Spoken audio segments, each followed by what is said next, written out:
주님의 이름으로 사랑하고 축복합니다. 마지막 방금 불렀던 그 찬양, 영광 영광 할렐루야, 이게 성도님들의 소리가 울려 퍼지는데 마치 그런 어떤 뭐랄까 생각이 들어요. 그런 느낌이 들어요. 이 마지막 날 주님 오실 때 우리가 함께 저 하늘나라에 올라가면서 영광 영광 할렐루야, 그런 느낌이 드는 거예요. 그러면서 참 우리 주 안에서 함께 신앙생활하고 이 모이게 하신 하나님의 은혜가 참 크도다, 이런 비밀, 이런 역사들을 우리를 통해서 이루어 가시는구나, 이런 생각이 들면서 참 기쁨이 넘치는 것을 경험하였습니다.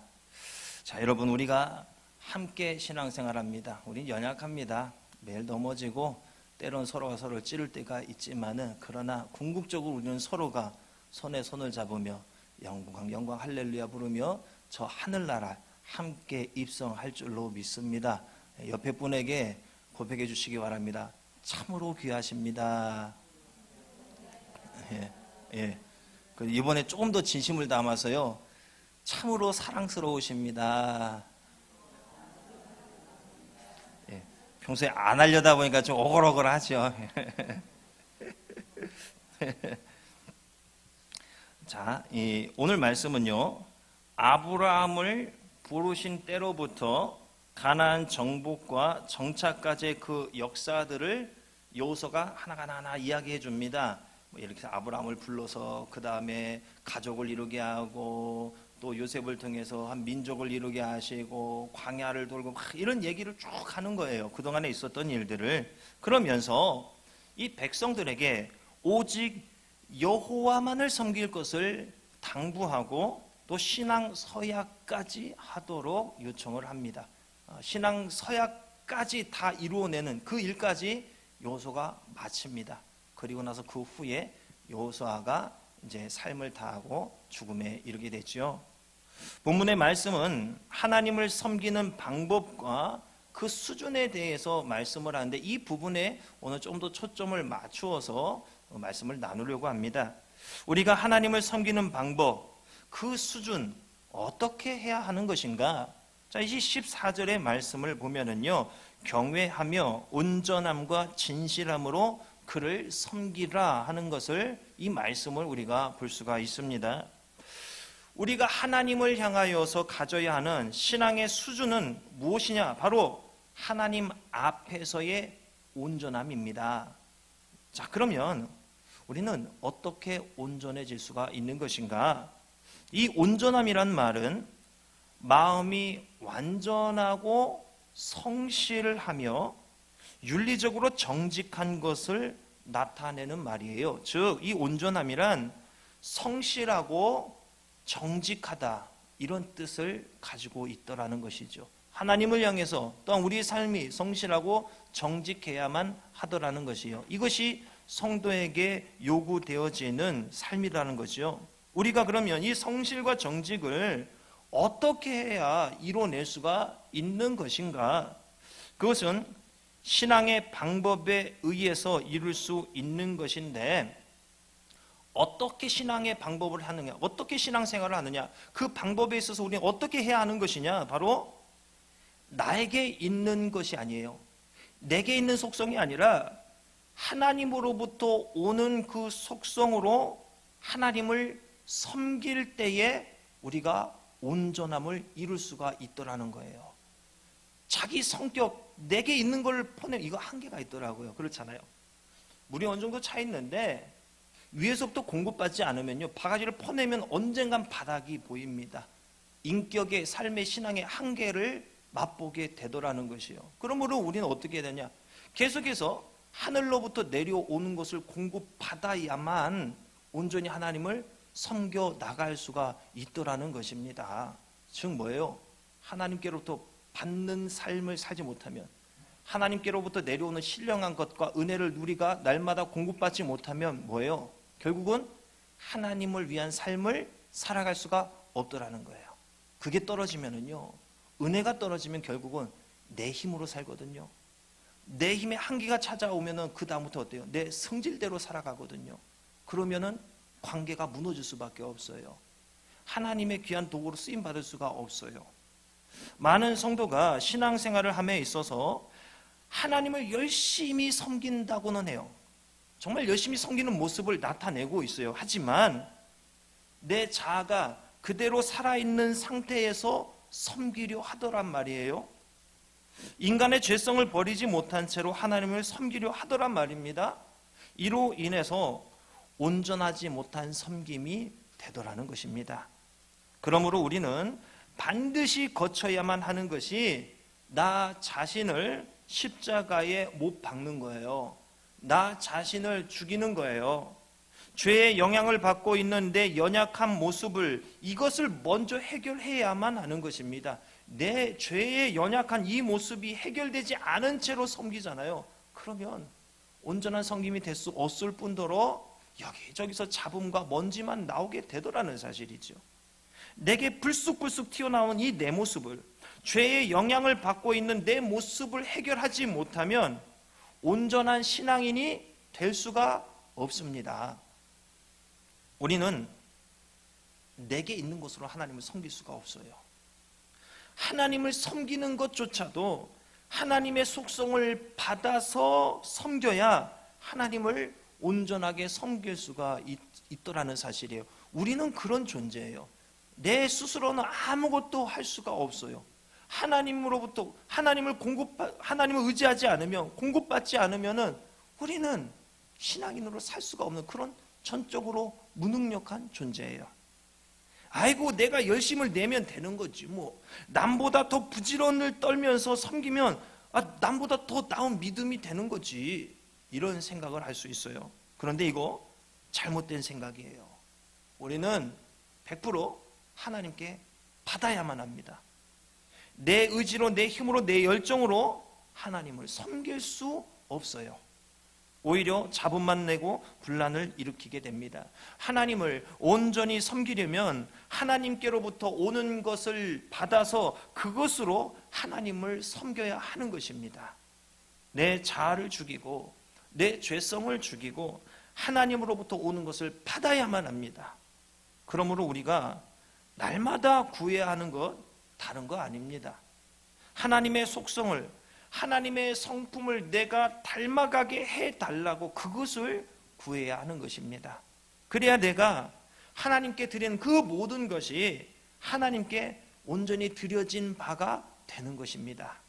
내 방법으로 열심히 섬기고 봉사하고 희생했는데 나중에 보니까 하나도 받으신 것이 되지 않게 되어버린다면은 이거 얼마나 헛수고가 되는 것입니까? 이거 얼마나 허무한 삶이 되는 것입니까? 무조건 봉사하고 섬긴다고 하나님께서 다 받아주시고 다 인정해 주시는 것이 아니더라는 것입니다. 중요한 게 뭘까요? 바로 내 방식을 버려야 됩니다. 내 기준을 버려야 됩니다. 오직 하나님의 방식대로, 오직 하나님의 기준대로 봉사하고 섬기고 희생해야 의미 있는 열심이 되더라는 것이지요. 하나님은 양을 따지지 않으십니다. 얼마나 많이 했느냐, 얼마나 크게 했느냐, 이런 거를 따지지 않으시고요. 얼마나 질 높은 신앙생활을 했는가, 얼마나 의미 있고 얼마나 깊이 있는 것을 하나님께 드렸는가, 바로 이것을 따지십니다.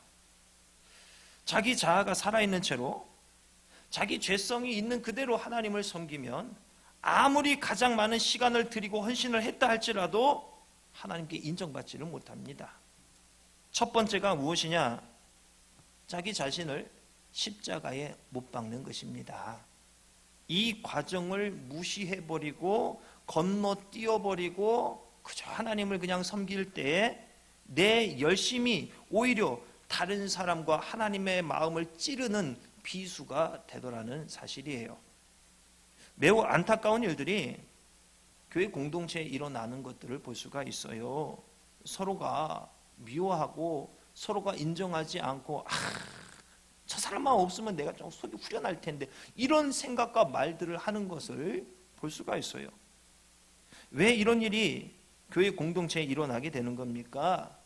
죽어지지 않은 사람이 섬김의 자리에 서 있기 때문에 그렇습니다. 자기 방식대로 신앙생활하고 자기 방식대로 하나님을 섬기기 때문에 그렇습니다. 하나님을 섬김에 있어서 열심, 이거 중요한 것이 아니더라고요. 열심이 있으나 그 열심이 하나님의 방식이 아니라면 오히려 그것이 독이 되고 말더라는 사실이에요.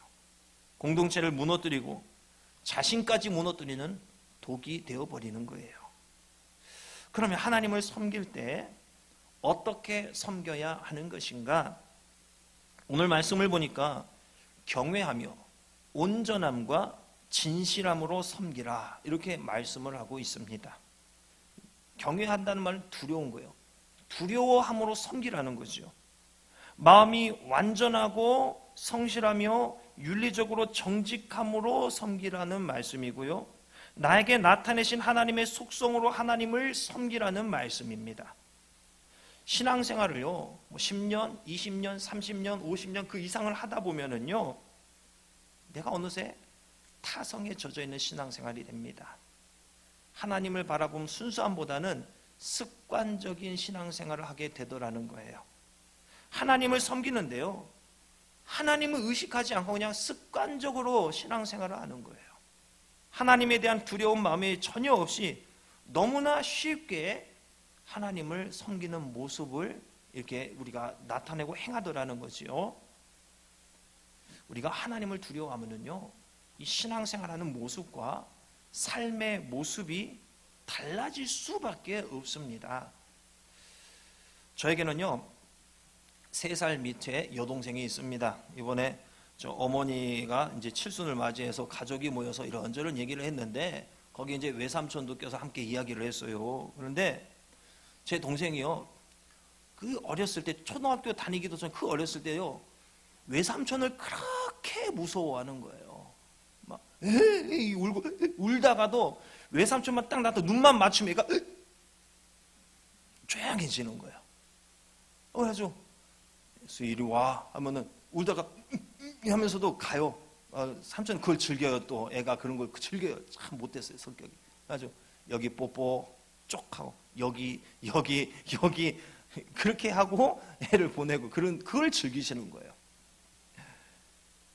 제 동생이요 비슷한 또래 아이들에게 놀다가 하는 얘기가 뭐냐, 너네 우리 삼촌이 얼마나 무서운지 알아? 우리 삼촌 호랭이 삼촌이야, 호랭이.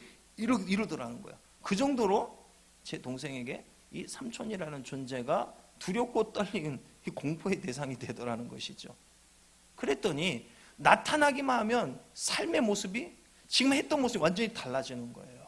마치 고양이 앞에 쥐가 딱 마주친 것처럼 딱 그대로 멈춰라 딱 얼어버리는 거예요. 하라는 대로 그대로 따라하는 거예요. 바로 이 모습이 하나님을 두려워할 줄 아는 모습이라 할 수가 있습니다. 그 어떤 상황, 그 어떤 내 감정의 상태를 알지라도 하나님을 두려워하기 때문에 하나님이 원하시는 대로 순종하는 거예요.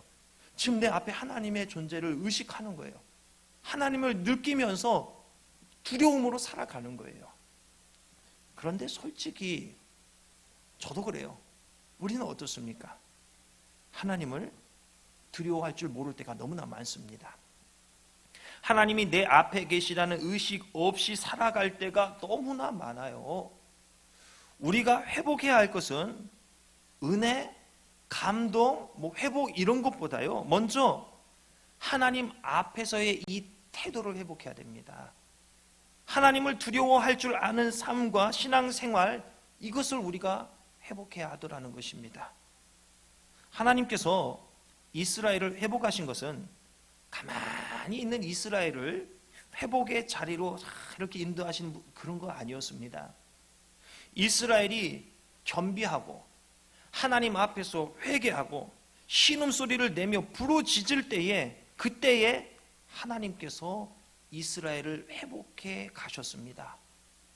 우리가 은혜를 부르짖고 회복을 부르짖는데 그보다 먼저 실행되어져야 되는 것, 그보다 앞서서 선행되어져야 하는 것이 바로 하나님을 향한 태도예요.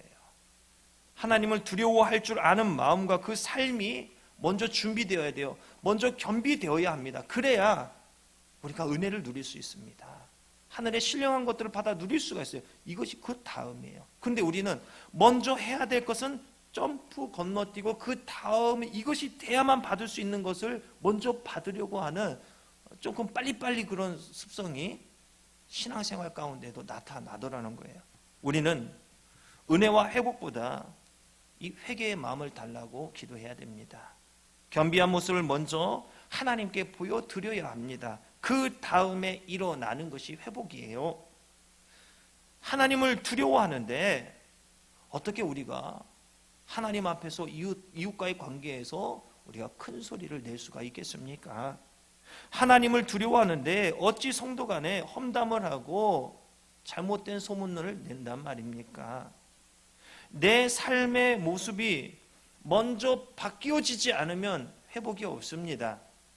입술로는 주여 주여 하는데 삶의 모습은 전혀 하나님을 닮지 않았어요. 두렵고 떨림으로 정직하고 성실한 마음으로 하나님의 방법으로 하나님의 속성으로 하나님을 섬기시기 바랍니다. 사랑도 상대방이 원하는 방식으로 사랑을 해야지 그게 사랑입니다. 데이트 폭력이란 말 있잖아요.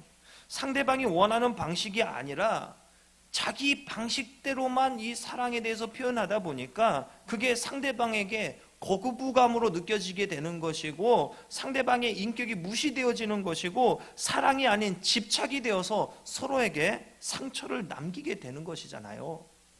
내가 좋다고 해서 무조건 상대방도 좋게 여기지는 않더라는 것입니다. 그리스도인에게 있어서 반드시 무너져야 하는 게 무엇이냐? 자기 방식이에요. 자기 방식이란 자기 중심적인 삶의 방식을 말합니다. 상대방을 배려하지 않고 자기 고집대로 자기 기준대로 해버리는 거예요.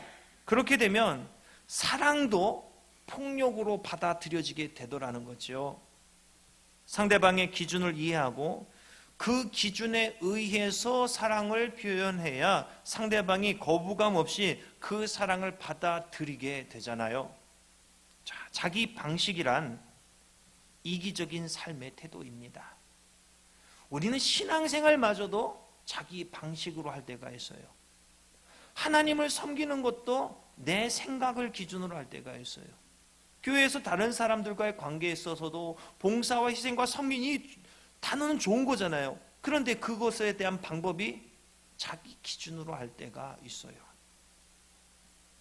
하나님을 이기적으로 섬기고 이웃을 이기적으로 섬기면 기쁘게 받아주는 이가 아무도 없을 것입니다. 그리스도인은 상대방의 마음을 읽고 이해하고 상대방의 방식대로 표현할 줄 알아야 됩니다. 바로 우리는 이타적 삶의 방식을 따라야 됩니다. 신앙도 삶도 이타적 방식이어야 하는 거지요. 그리스도인은 자기 안에 갇혀있는 사고방식과 삶의 기준을 이것을 깨뜨려 버려야 돼요. 이거 떨쳐낼 수 있어야 됩니다. 예수님은 예수님을 따르려는 자들에게 다음과 같이 말씀을 하셨습니다. 마태복음 16장 24절에 누구든지 나를 따라오려거든 자기를 부인하고 자기 십자가를 지고 나를 따를 것이니라. 자기를 부인해야만 합니다. 이타적 삶의 방식이라는 자기 십자가를 짊어지고 예수님을 따라야만 합니다. 자기 영광을 지라 이런 말씀하지 않으셨어요. 예수님은 우리에게 자기 십자가를 지라고 하셨어요. 그런데 많은 이들이 십자가를 지기보다는 영광을 짊어지는 것을 선호하고 있습니다. 또 예수님이 말씀하실 때요, 누구든지 제 목숨을 구원하고자 하면 잃을 것이요 누구든지 나를 위하여 제 목숨을 잃으면 찾으리라 이렇게 말씀을 하셨습니다. 자기가 추구하는 것을 구하면 그것은 결국 잃게 되는 것이고 자기가 추구하는 것을 버리면 찾게 된다는 말씀이에요. 가만히 한번 자신을 살펴보세요. 여전히 나는 내가 추구하는 것 버리지 않았어요. 그러면서 십자가를 지게 해주세요. 주님을 따르게 해주세요. 이런 것을 구하고 있습니다. 가장 기초요, 시작이 되는 내가 추구하는 것, 이것을 싹 비워버리는 것, 이것을 행해야 되는데 내 생각, 내 계획, 내 삶의 방식을 그대로 놓고는 거기에 천국을 쌓아 올리려고 하니 이게 쌓아지겠습니까? 천국이라는 블록을요, 내 인생에 쌓아 올리려면요, 여러분 레고 블록 있잖아요. 그거는 밑에 위에 이게 딱 맞게 제작이 돼서 이게 쌓아 올리게 되어 있어요. 그 형태가 똑같아요, 위아래가. 그런데 이 천국이란 블록을 쌓아 올려야 되는데 이 기초석이 이거 천국의 블록 밑에 부분과 맞지 않는 거예요. 나는 여전히 맞지 않는 것을 기초로 딱 돌을 세워 놓는데 이게 천국이 쌓아질 리가 만무이죠. 우리는 천국 블록에 맞지도 않은 내 생각이라는 이것을 버리지 않고 여전히 내 생각을, 내 기준을 이 기초석으로 딱 놓고 있으니 거기에 천국이 올라가겠느냐는 말이지요. 우리는 자기 목숨을 잃어가는지도 모르고 신앙의 이유와 삶의 이유로 온 천하를 얻으려고 합니다. 온 천하를 얻으려는 이걸로 추구하기 때문에 자기가 죽어가는 것, 이걸 몰라요. 과연 나는 인생의 기초석을 예수 그리스도로 놓았는가? 예수 그리스도를 내 인생 기초석으로 놓았다면, 그런데 왜 나는 그 위에 천국을 쌓아가지 못하고 있는 것인가? 내가 그토록 믿어왔던 기초석이 예수 그리스도가 아니라 다른 것이라는 사실이죠. 말로는 예수 그리스도를 내 인생의 기초석으로 쌓았습니다. 나는 하나님 나라를 추구하고 구하고 있습니다 라고 하는데 실제로는 여전히 내 자아가 팔팔하게 살아있더라는 것입니다. 사도 바울은 나는 날마다 죽노라 고백했습니다. 요한복음 12장 24절에서는 한 알의 밀이 땅에 떨어져 죽지 아니하면 한 알 그대로 있고 죽으면 많은 열매를 맺느니라 라고 말씀하였습니다. 여러분, 나 자신을 보세요. 나는 여전히 그대로 살아있는 것 같지 않습니까? 어제나 오늘이나 나는 여전히 그대로인 것 같지 않습니까? 죽어야 많은 열매를 맺는데 반드시 그리스도인은 십자가를 지나서 예수 그리스도로 살아가야 하는데 어느새 돌아보면은 십자가의 능력은 사라지고 나 혼자 덩그러니 남아 있는 겁니다. 날마다 나의 자아가 살아나고 있어요. 여러분, 자기 방식, 내 생각, 내 기준 버리시기 바랍니다. 그리고 하나님의 기준, 하나님의 방식을 배우시기 바랍니다. 나는 사랑이라 확신했는데, 나는 신앙이라 믿음이라 확신을 했는데 그게 나만의 생각일 수 있어요. 하나님은 인정하지 않으시는데 나 스스로가 그걸 인정하고 그것이 잘 살고 있는 것이라 취급해버리고 있을 수 있어요. 내 삶의 모습이 먼저 바뀌어지지 않으면 회복은 없습니다. 입술로는 주여 주여 하는데 삶의 모습은 전혀 하나님을 닮지 않으면 여전히 내 생각, 내 신앙일 뿐이에요. 하나님 인정하지 않으신 주여 주여 하고 있는데 야 나는 너를 모르겠다, 이런 모습으로 우리는 살아가고 있는 거예요. 두렵고 떨림으로, 정직하고 성실함으로, 하나님의 방법으로, 하나님의 속성으로 하나님을 섬기시기 바랍니다. 먼저 선행되어야 하는 것이 하나님을 향한 우리의 태도의 회복입니다. 하나님을 두려워할 줄 아는 마음과 삶을 회복하시기 바랍니다. 그 다음이 은혜와 복입니다. 하나님을 두려워할 줄 알면 우리는 순종할 수밖에 없습니다. 하나님을 두려워하지 않는 성도의 삶은 하나님을 만홀히 여기는 삶이라 할 수 있습니다. 하나님의 이름을 망령되이 만들어버리는 삶을 살고 있는 것이라 할 수 있습니다. 하나님을 두려워할 줄 알아야 됩니다. 오늘은 하나님을 섬기는 방법과 그 수준에 대해서 우리가 말씀을 나누었습니다. 오늘 말씀을 통하여서 무엇을 깨달았고 무엇을 느끼게 되었습니까? 내 중심에서 하나님 중심으로 삶과 태도가 옮겨지는 그 은혜를 체험하시기를 바랍니다. 무언가를 구하기에 앞서서 하나님께 회개하시고 하나님께 여러분 자신을 맞추어 드리시기 바랍니다. 그리하여서 하나님을 경외하며 온전함과 진실함으로 하나님을 섬기는 여러분의 삶을 이루시기를 주님의 이름으로 축원합니다.